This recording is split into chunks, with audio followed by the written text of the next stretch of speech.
ನನ್ನ ಮಗುವೇ, ಶಕ್ತಿ ಎಂದರೆ ಹೊರಗೆ ಕೋಪದಿಂದ ಕೂಗುವುದು, ಪ್ರತಿಯೊಂದು ವಾದದಲ್ಲಿ ಜಿದ್ದು ಸಾಧಿಸುವುದು ಅಲ್ಲ.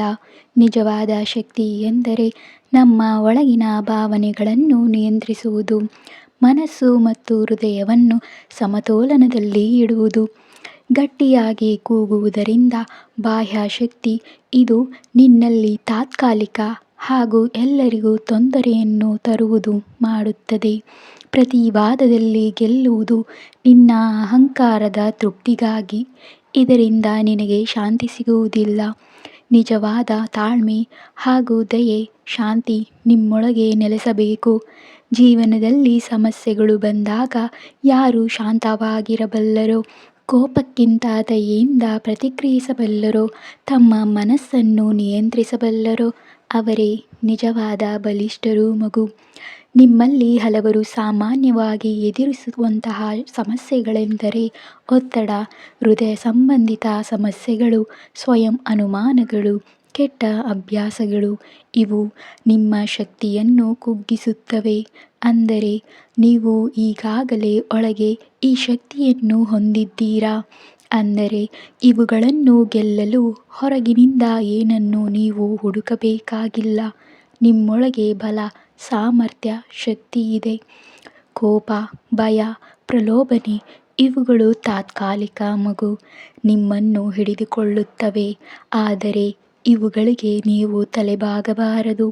ಇದಕ್ಕಾಗಿ ಬದಲಾಗಿ ನೀವು ಏನು ಮಾಡಬೇಕು ಎಂದರೆ ಧೈರ್ಯದಿಂದ ನೀವು ಸವಾಲುಗಳನ್ನು ಎದುರಿಸುವ ಶಕ್ತಿಯನ್ನು ಪಡೆದುಕೊಳ್ಳಬೇಕು.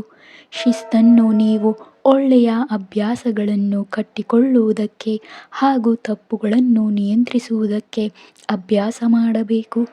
ಸಹಾನುಭೂತಿಯನ್ನು ಹೊಂದಿ ನಿಮ್ಮಿಂದ ಇತರರಿಗೂ ದಯೆಯನ್ನು ತೋರಿಸಬೇಕು. ಒಟ್ಟಿನಲ್ಲಿ ನಿಜವಾದ ಶಕ್ತಿ ಎಂದರೆ ನಿಮ್ಮ ಮನಸ್ಸನ್ನು ನಿಯಂತ್ರಿಸಿ ಒಳ್ಳೆಯ ಮೌಲ್ಯವನ್ನು ಆರಿಸಿಕೊಂಡು ಬದುಕುವುದು. ಮಗು, ಕೋಪ, ಭಯ, ಆತಂಕ, ನಕಾರಾತ್ಮಕ ಯೋಚನೆಗಳು, ನೀವು ಇವುಗಳನ್ನು ನಿಯಂತ್ರಿಸಿದಾಗ ಹೊರಗಿನ ಪ್ರಪಂಚವೂ ಕೂಡ ನಿಮ್ಮ ಶಾಂತಿ ಮತ್ತು ಬಲಕ್ಕೆ ಗೌರವವನ್ನು ಕೊಡುತ್ತದೆ. ಮಗು, ನಾನು ನಿಮ್ಮೊಂದಿಗಿದ್ದೇನೆ ಎಂದರೆ ನೀವು ಒಬ್ಬರೇ ಅಲ್ಲ, ನನ್ನ ಬೆಂಬಲವೂ ಕೂಡ ಇದೆ. ಪ್ರತಿಯೊಂದು ಸವಾಲುಗಳನ್ನು ಮೀರಿ ಮೇಲಕ್ಕೆ ಏರಲು ನಿಮಗೆ ನಾನು ಧೈರ್ಯವನ್ನು ನೀಡುತ್ತೇನೆ. ನೀವು ಎಷ್ಟು ದೊಡ್ಡ ಸಮಸ್ಯೆಗಳನ್ನು ಎದುರಿಸಿದರೂ ಅದನ್ನು ದಾಟಲು ನಿಮ್ಮ ಒಳಗೆ ಧೈರ್ಯವನ್ನು ನಾನು ನೀಡುತ್ತೇನೆ. ಈಗ ನೀನು ಒಳಗಿನ ಮನಸ್ಸು ಶಾಂತ, ನಿಯಂತ್ರಿತ ಹಾಗೂ ಗೌರವಯುತವಾಗಿದ್ದರೆ ಜೀವನದ ಹೊರಗಿನ ಸವಾಲುಗಳು ಸ್ವತಃ ನಿಮ್ಮ ಶಕ್ತಿಗೆ ತಲೆಬಾಗುತ್ತವೆ. ಮಗು, ಎಲ್ಲರೂ ನಿನ್ನ ಸುತ್ತಮುತ್ತ ಇರುವವರು ನಿನಗೆ ಒಳ್ಳೆಯದನ್ನು ಬಯಸುವವರು ಆಗಿರುವುದಿಲ್ಲ. ಕೆಲವು ಸಾರಿ ನಿನ್ನನ್ನು ದುರುಪಯೋಗಪಡಿಸಿಕೊಳ್ಳಲು ಪ್ರಯತ್ನಿಸುತ್ತಾರೆ. ಅವರು ನಿನ್ನನ್ನು ಕೆಟ್ಟವನಂತೆ ತೋರಿಸಲು ಅವಕಾಶಗಳನ್ನು ಹುಡುಕಿರುತ್ತಾರೆ. ಹಾಗಾಗಿ ನೀನು ಮೌನವಾಗಿರಬಾರದು. ಅನ್ಯಾಯವಾಗುತ್ತಿದ್ದರೆ ಸುಮ್ಮನಿರದೆ ಧೈರ್ಯದಿಂದ ನೀನು ನಿಂತುಕೊಳ್ಳಬೇಕು. ಧೈರ್ಯಶಾಲಿಯಾಗು ಹಾಗೂ ಬಲಶಾಲಿಯಾಗು. ನಿನ್ನ ಮನೋಬಲವನ್ನು ಹಾಗೂ ಆತ್ಮವಿಶ್ವಾಸವನ್ನು ನೀನು ಕಾಪಾಡಿಕೊಳ್ಳಬೇಕು. ನಾನು ಯಾವಾಗಲೂ ನಿಮ್ಮೊಂದಿಗಿದ್ದೇನೆ, ಯಾವ ಸಂದರ್ಭದಲ್ಲೂ ಕೂಡ ಇದ್ದೇನೆ. ವಿಷಯಗಳು ನಿನ್ನ ವಿರುದ್ಧವಾದಾಗ ಬಲವಾಗಿ ನಾನು ನಿನ್ನ ಪರವಾಗಿ ಮಾತನಾಡುತ್ತೇನೆ. ಎಲ್ಲ ಕೆಟ್ಟ ಜನರಿಂದ ನಿನ್ನನ್ನು ನಾನು ರಕ್ಷಿಸುತ್ತೇನೆ. ನಿನಗೆ ಯಾವುದೇ ಅಪಾಯ ಬಂದರೂ ನಾನು ನಿನಗೆ ರಕ್ಷಾ ಕವಚವಾಗಿ ನಿಂತು ನಿನ್ನ ಸಮಸ್ಯೆಗಳನ್ನು ನಾನು ಪರಿಹರಿಸುತ್ತೇನೆ. ಮಗು, ನಿನಗೆ ನಾನು ಭರವಸೆಯ ಧೈರ್ಯ ಮತ್ತು ಆತ್ಮವಿಶ್ವಾಸವನ್ನು ನೀಡುವಂತಹ ಪ್ರೋತ್ಸಾಹವನ್ನು ಕೊಡುತ್ತೇನೆ. ಕೆಟ್ಟ ಜನರಿಗೆ ನೀನು ಹೆದರಬೇಡ. ನಿನ್ನೊಳಗೆ ಧೈರ್ಯ ಮತ್ತು ನಿನ್ನ ಬೆಂಬಲಿಗರು ನಿನ್ನನ್ನು ಯಾವಾಗಲೂ ಕಾಪಾಡುತ್ತಾರೆ. ಜೀವನದಲ್ಲಿ ಎಲ್ಲರೂ ಸೋಲುಗಳನ್ನು, ಅಡೆತಡೆಗಳನ್ನು ಅನುಭವಿಸುತ್ತಾರೆ. ಅದು ಸಹಜ. ಆದರೆ ವೈಫಲ್ಯದಲ್ಲಿ ನಿಲ್ಲುವುದು ದುರ್ಬಲತೆ. ಮಗು, ವೈಫಲ್ಯದ ನಂತರವೂ ನಿರಾಶೆಯ ನಂತರವೂ ಪ್ರಯತ್ನಿಸುವ ವ್ಯಕ್ತಿಯಾಗಿರಿ. ನೀವು ಸೋತರೂ ಮತ್ತೆ ಪ್ರಯತ್ನಿಸುವುದು ನಿಜವಾದ ಶಕ್ತಿ. ಹೊಸ ಪ್ರಯತ್ನವು ಹೊಸ ಫಲಿತಾಂಶವನ್ನು ತಂದುಕೊಡುತ್ತದೆ. ಪ್ರತಿಯೊಂದು ಹೊಸ ಪ್ರಯತ್ನ ಒಂದು ಹೊಸ ಅವಕಾಶವನ್ನು ಹುಟ್ಟಿಸುತ್ತದೆ. ಹಳೆಯ ಸೋಲು ಮುಂದಿನ ಜಯವನ್ನು ನಿನಗೆ ತಡೆಯುವುದಿಲ್ಲ. ಜೀವನವು ನಿಮ್ಮನ್ನು ಕೆಡವಬಹುದು, ಆದರೆ ಶಕ್ತಿ ಮತ್ತೆ ಎದ್ದೇಳುವುದರಲ್ಲಿ ಇದೆ. ಮಗು, ಬೀಳುವುದು ತಪ್ಪಲ್ಲ, ಆದರೆ ಮತ್ತೆ ಎದ್ದು ನಿಲ್ಲುವುದು ಶ್ರೇಷ್ಠ. ಮುಂದುವರೆ, ಆಶಿಸು, ಪ್ರಯತ್ನಿಸು. ಆಶಾಭಾವನೆ ಕಳೆದುಕೊಳ್ಳಬೇಡ. ನಿಮ್ಮ ಕಥೆಯು ಅತ್ಯುತ್ತಮ ಆವೃತ್ತಿ ಇನ್ನೂ ಮುಂದಿದೆ. ಇಂದಿನ ಸಂಕಷ್ಟಗಳು ಅಂತಿಮ ಅಲ್ಲ. ನಿಮ್ಮ ಜೀವನದ ಅತ್ಯುತ್ತಮ ಕ್ಷಣಗಳು ಇನ್ನೂ ಬಾಕಿ ಇವೆ. ಸೋಲಿನಿಂದ ನೀನು ಹೆದರಬೇಡ. ಪ್ರತಿಯೊಂದು ವೈಫಲ್ಯವೂ ನಿಮಗೆ ಹೊಸ ಪಾಠವನ್ನು ಕಲಿಸುತ್ತದೆ. ಧೈರ್ಯದಿಂದ ಮುಂದುವರೆ. ಭವಿಷ್ಯದಲ್ಲಿ ನಿಮ್ಮ ಜೀವನ ಅತ್ಯುತ್ತಮ ಅಧ್ಯಾಯವನ್ನು ಬರಬೇಕಿದೆ. ಮಗು, ಇತರರಿಗೆ ನೀನು ಮಾಡುವಂತಹ ಮೋಸ ಅದು ತುಂಬ ದೊಡ್ಡ ಪಾಪ.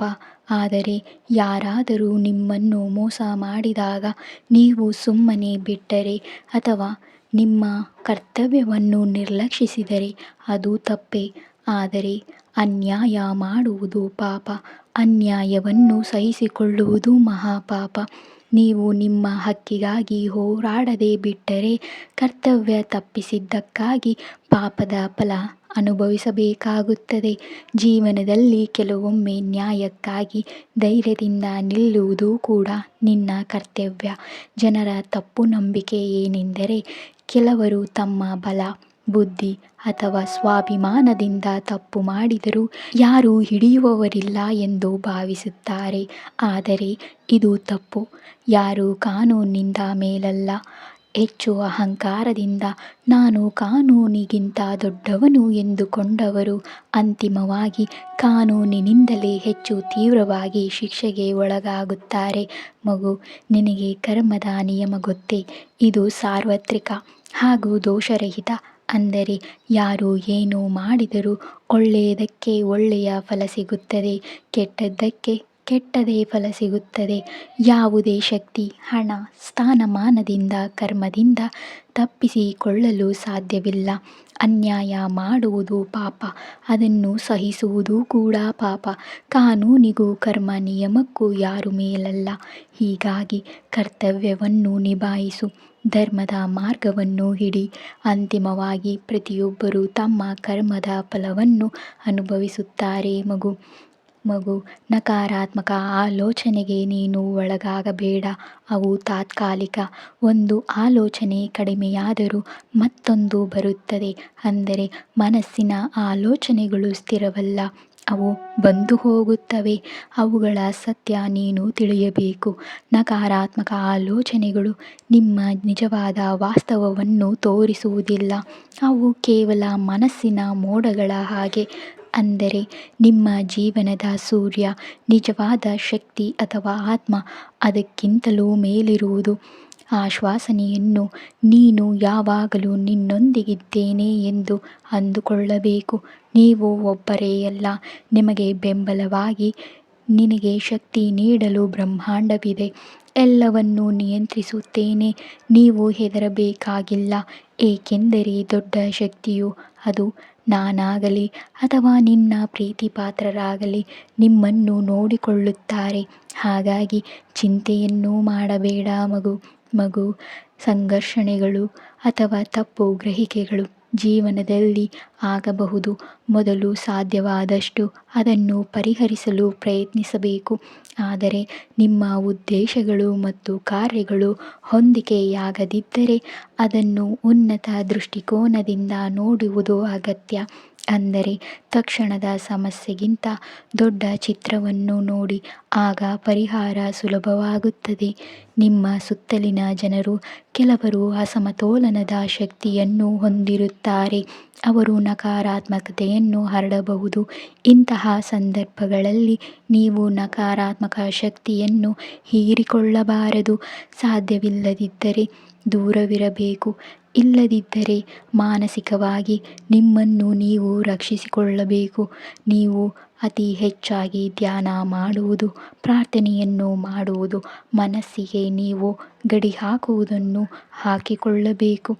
ಅವ್ಯವಸ್ಥೆಯನ್ನು ನೀವು ತಪ್ಪಿಸಬೇಕು. ಅಂದರೆ ಗೊಂದಲ, ಜಗಳ, ಅಪಶ್ರುತಿ ಇವು ಮನಸ್ಸನ್ನು ಅಶಾಂತಗೊಳಿಸುತ್ತವೆ.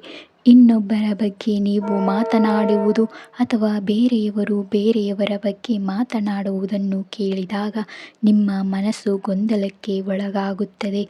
ಇವುಗಳಿಂದ ನೀವು ದೂರವಿರುವುದು ನಿಮ್ಮ ಮನಸ್ಸಿನ ಶಾಂತಿಯನ್ನು ಕಾಪಾಡಲು ಸಹಾಯವಾಗುತ್ತದೆ.